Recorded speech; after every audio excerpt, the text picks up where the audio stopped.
वो ऐसे आतंकवादी, ऐसे देशद्रोही जो धर्म को जिहाद बना के लड़ रहे हैं, ये जिहादी हैं, ये हिंदू आतंकवादी हैं, जो जय श्री राम के नारे लगाते हैं और कानून की धज्जियां उड़ाते हुए किसी की हत्या कर देते हैं और पुलिस मूक दर्शक बन के देखती रहती है। और आपकी पिस्टलें, पुलिस वालों की पिस्टलें कमर पे लटकी रहती हैं, गने अपने कंधे पे लटकी रहती हैं, समझे नहीं? और असद को मार देते हो कि भाई वो रुक नहीं रहा था और यहाँ फायरिंग होती है। तो कहाँ गए थे? हाथ कांप रहे थे उनको मारने में। क्यों? किसी ने भेजा था उन लड़कों को। पहले ये पुलिस भी इसमें संदेह के घेरे में और जवाब देना पड़ेगा आने वाले समय में। कि मीडिया, शासन, प्रशासन, मुझे लगता है बहुत सारी जो कोई ना कोई इनकी स्क्रिप्ट तैयार करता है, उसके हिसाब से ये जो काम हो रहे हैं। तो देश के कानून को जिस तरीके से ताक पर रख के ये काम हो रहा है, जुडिशरी का कोई इसमें रोल नहीं है। और वो कहते हैं जय श्री राम सरेंडर कर रहे हैं, हम जय श्री राम सरेंडर कर रहे हैं। जय श्री राम सरेंडर कर रहे हैं, क्या मतलब है? कैसे लाइव देखिए, ऐसे हत्याएं करते हैं हम, ऐसे मारते हैं, ऐसे शासन चलाते हैं, ये जंगल राज ऐसे चलता है। बोले कानून खत्म कर दिया, संविधान खत्म कर दिया, उसकी भी हत्या कर दी, उसका भी एनकाउंटर कर दिया, गुंडों से मरवा दिया। अगर आप एनकाउंटर नहीं कर पाए उसका, तो उठाई गिरे छुटवाइए गुंडों से। अभी मुसलमानों को टारगेट करके दिखा रहे हैं पूरे देश में। उसके बाद किसको करेंगे? सिखों को, ईसाइयों को, फिर उसके बाद पिछड़ों को, दलितों को। भाई देश के इनके साथ क्या करना चाहते हैं? साथियों, आप देख रहे न्यूज़ मेट, मैं हूं सरफराज आदिल। आपने देखा कि प्रयागराज में किस तरह से एक माफिया अतीक अहमद और उनके भाई की पुलिस के सामने हत्या कर दी गई और पुलिस मूक दर्शक बनी देखती रही। 5 लोग आया, ताबड़तोड़ गोलियां बरसाई। हमारे साथ नंदा भाई राजपूत है, तमाम मुद्दों पर बात करेंगे, खासकर इसमें जो मीडिया का रोल रहा है। मीडिया किस तरह से कई दिनों से इस बात को लेकर आशंका जताई जा रही थी कि अतीक का हत्या हो सकता है। तो क्या कहेंगे? मीडिया पहले से हेडलाइन लगा रहा था कुछ दिनों से कि अतीक, जो मेनस्ट्रीम मीडिया है, सरकार है, प्रशासन है, शासन है, ये तो चल ही रहा है, सब मिली भगत होके चल रहा है। इनको बहुत पहले से पता था कि अभी एनकाउंटर करना है, क्या करना है। तो एनकाउंटर करने की तो पहले सोचा था। तो मीडिया इतनी सारी थी। जो लास्ट टाइम जब अतीक अहमद आया तो कम से कम 150 सुरक्षाकर्मी पुलिस वाले थे। उस वक्त तो ये कर नहीं पाए और ये हाथ मल के रह गए उत्तर प्रदेश की सरकार और योगी जी कि भाई ये तो बच के चला गया। और उसी का दूसरा एपिसोड बनाया इन्होंने। दूसरा एपिसोड किसका बनाया? उनके बेटे, उसके बेटे का, असद का। फिर असद को बताइए, उसकी कर दिया, एनकाउंटर कर दिया है। एक बात बताइए, तमाम मुद्दों को लेकर बात करें असद के बारे में मीडिया पहले से हेडलाइन दे रही थी। अशरफ के बारे में, जो भाई है अतीक के बारे में, तो क्या मीडिया को पहले से खबर थी कि ऐसा होने वाला? देखिए मीडिया, शासन, प्रशासन, मुझे लगता है बहुत सारी जो भी लोग हैं देश को चलाते हैं, कहीं ना कहीं बैठ के कोई ना कोई इनकी स्क्रिप्ट तैयार करता है। उसके हिसाब से ये जो काम हो रहे हैं, मतलब कानून को ताक पे रख के, संविधान को ताक पे रख के, ये लग रहा है तानाशाही तरीके से पहले किसी का नाम ले देते हैं, फिर उसे टारगेट करते हैं और मौका देखते हैं कि इसकी हत्या की जाए या करवाई जाए या एनकाउंटर किया जाए, इसको सजा कैसे दी जाए, इसका मकान तोड़ा जाए, ढहाया जाए या उड़ा दिया जाए। तो ये इनकी सब एक जगह कहीं ना कहीं स्क्रिप्ट लिखी जाती है, उसके बाद काम चल रहा है। तो देश के कानून को जिस तरीके से ताक पर रख के ये काम हो रहा है, जुडिशरी का कोई इसमें रोल नहीं है। क्योंकि जुडिशरी जो है, जज से, जो तुम्हारे आपके सुप्रीम कोर्ट के जज से जो एक अर्जी लगाई थी अतीक अहमद ने कि भाई मेरी जान को खतरा है, आप मुझे सुरक्षा मुहैया कराएं, उत्तर प्रदेश में मुझे मार दिया जाएगा, और वही हुआ जिसका संदेह था। एक वीडियो में कुछ दिन पहले भी कह रहे हैं कि मैं नाम लेना नहीं चाहूंगा, एक पुलिस वाले हैं, मेरी हत्या करवा सकते हैं, लेकिन नाम नहीं लिया था उन्होंने। लेकिन ये आशंका जिस तरीके से एनकाउंटर किया जा रहा है, ये देश हित में नहीं है। इससे पहले भी एनकाउंटर हुए हैं, मगर एनकाउंटर उस पर कभी सवाल नहीं उठे। मेरी बात सुनिए, मैं कह रहा हूँ ये तो हत्या करवाई है। ये तो सोची समझी रणनीति। देखिए वहाँ जो ग्राउंड रिपोर्ट पे जो चश्मदीन गवाह थे कुछ लोग, वहाँ से अपने अपने बयान दे रहे थे। कुछ लोग तो ये कह गए, वहाँ पर मैंने देखा टीवी चैनलों पर, सोशल मीडिया पे देखा कि भाई, हाँ आज तक पे, उसमें मैंने देखा कि वो कह रहे थे कि भाई ये जो तीनों लड़के जो थे, ये चिलमची जो है, नशेड़ी जो है, ये जो है लवलेश तिवारी, समझे, सनी सिंह और वो अरुण मौर्य, ये तीनों पुलिस की गाड़ी में ही आए थे। और एक इसका मतलब क्या है? कहीं ना कहीं घेरे में है प्रशासन और शासन, दोनों के दोनों, मतलब इनकी मिली भगत है। और यही वजह है कि जो बिल्कुल खुल के उन्होंने शूट करा और बिल्कुल सर पे रख के गोली मारी उन्होंने पिस्टन को, और उसको में पुलिस कुछ नहीं कर पाई। और यहाँ तक कि वो बचाव कर सकता था, वो जो अतीक अहमद था उसका भाई भी बचाव कर सकता था, मगर उनके हाथ बंधे हुए थे, समझे। मगर पुलिस क्या कर रही थी वहाँ, एक तरफ तो अतीक अहमद के लड़के का आप एनकाउंटर कर देते हो उसको ना रुकने पे, दूसरे तरफ जहाँ खुले रूप में फायरिंग करते हैं लोग, वहां पर पुलिस वालों के कहाँ हथियार जाते हैं, कहाँ घुस जाते हैं, वो क्यों नहीं फायरिंग करा, उनको ढेर क्यों नहीं करा। और वो ऐसे आतंकवादी, ऐसे देशद्रोही जो धर्म को जिहाद बना के लड़ रहे हैं, ये जिहादी हैं, ये हिंदू आतंकवादी हैं, जो जय श्री राम के नारे लगाते हैं और कानून की धज्जियां उड़ाते हुए किसी की हत्या कर देते हैं, और पुलिस मूक दर्शक बन के देखती रहती है, और वो कहते हैं जय श्री राम सरेंडर कर रहे हैं, हम जय श्री राम सरेंडर कर रहे हैं, जय श्री राम सरेंडर कर रहे हैं, क्या मतलब है। और पुलिस हाथ जोड़ के उनको पकड़ लेती है।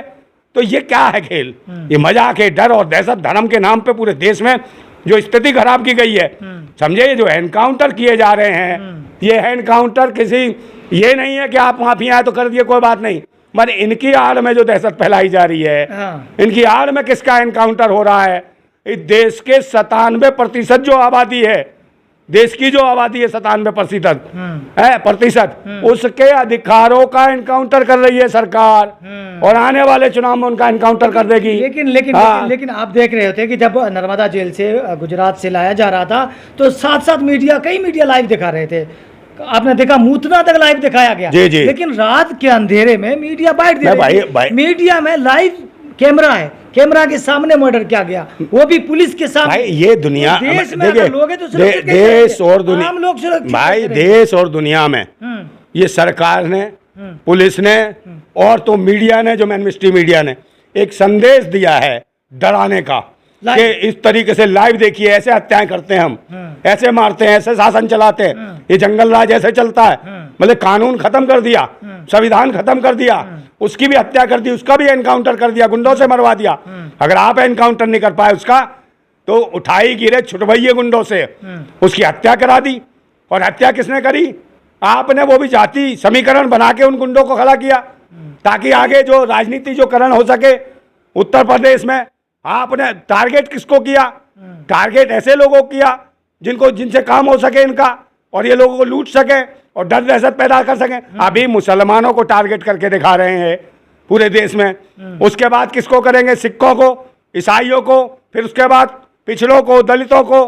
भाई देश के इनके साथ क्या करना चाहते हैं, सिर्फ जय श्री राम से देश को लूट लोगे। कि मीडिया की कहीं ना कहीं संयोजित साजिश है, मीडिया में भी आरोप लगा रहे हैं। देखिए मीडिया तो आज से थोड़ी है भाई, मीडिया कब से है, मेनस्ट्रीम मीडिया कब से क्या नहीं दिखा रही है।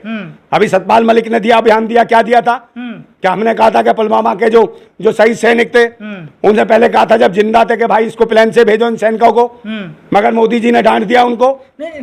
आप मुझे बताइए उस बात को मेनस्ट्रीम मीडिया ने क्यों नहीं दिखाया। ये बयान था उनका, कहीं उनके बयान को दबाने के लिए इसको तूल दिया गया, और पहले से बता रहे थे कि इसका एनकाउंटर होगा, इसका एनकाउंटर होगा।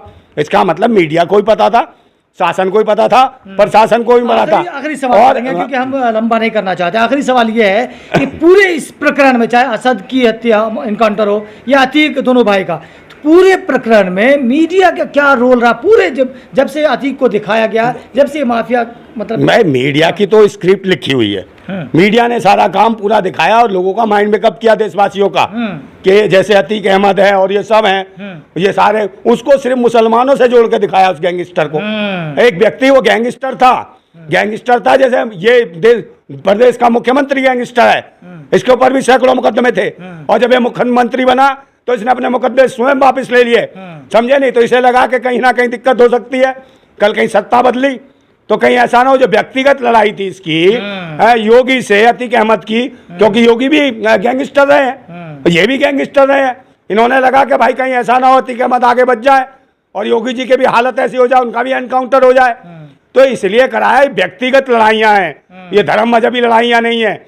और जो भी कोई भी है गैंगस्टर, किसी भी जात धर्म मजहब का हो, समझे, कोई भी कुछ गलत काम करता है, उसके साथ कुछ भी हो, उसे अगर सजा भी देनी है तो कानून दे, और अगर किसी प्रकार से फायरिंग करता है, आपके साथ सामना करता, तब होता है उसका एनकाउंटर। ऐसे थोड़ी होता है कि आपसे एनकाउंटर भी नहीं हो रहा, फिर किराए के गुंडे बुलाते हो तुम, समझे, और वो भी नशेड़ी, चिलमची, साले दारूबाज, वो मारते हैं और जय श्री राम के नारे लगाते हैं और उनको कुछ नहीं करते हो। और आपकी पिस्टलें, पुलिस वालों की पिस्टलें कमर पर लटकी रहती हैं, गने अपने कंधे पर लटकी रहती हैं, समझे नहीं, और असद को मार देते हो कि भाई वो रुक नहीं रहा था और यहाँ फायरिंग होती है, तो कहाँ गए थे? हाथ कांप रहे थे उनको मारने में। क्यों? किसी ने भेजा था उन लड़कों को? पहले ये पुलिस भी इसमें संदेह के घेरे में और जवाब देना पड़ेगा आने वाले समय में। चलिए, समझे नहीं? अब बात है न्याय की कि किसके पास जाए, सोचने वाली बात है। चलिए, अब तो जो सरकार, जुडिशली और तो और सब के सब घेरे में है, तो ये कोई नहीं लगता, मुझे तो नहीं लगता कहीं से न्याय की उम्मीद है, क्योंकि जिस तरीके से देश के ऊपर जंगल राज कायम हो गया है और संविधान की हत्या हो रही है, कानून की हत्या हो रही है, किसानों की हत्या हो रही है, समझे नहीं? और तो और देश के जो LIC है, समझे, और इसकी है RBI की है, इन सब की हत्या कर रहे हैं। रेलवे, ट्रेन सब बेच दी इन लोगों ने, और इनके पास कोई ऐसा विकास कार्य नहीं है जो गिना सके जनता को।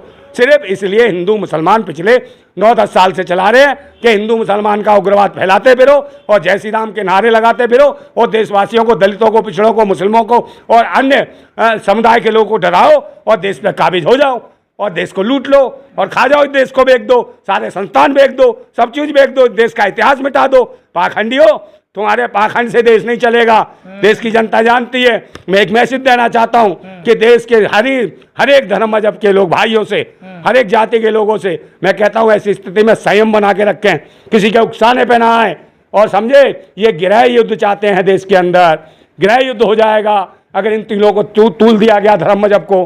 गृह युद्ध होगा तो भारत देश की जो सीमाओं पर बैठा है पाकिस्तान और चाइना, तो अंदर घुसेड़ दिया इन्होंने, समझे ना, देश पे कब्जा कर लेगा और हम गुलामी करेंगे और ये कमीने तो झोला उठा के चले जाएंगे। ये भिकमंगे हैं, भीख मांग मांग के पलने वाले, इनकी औलाद नहीं है, आस औलाद नहीं है, ये तो सोच चाल के देश चले जाएंगे, नित्यानंद की तरह आइलैंड ले लेंगे और अपना देश बना लेंगे। ये भी ऐसे ही करेंगे। ये देश को बेच चुके हैं, इनसे सावधान होने की जरूरत है। भाईचारा कायम रखें, शांति का वातावरण बना के रखें। बहुत जिंदाबाद। से बात की।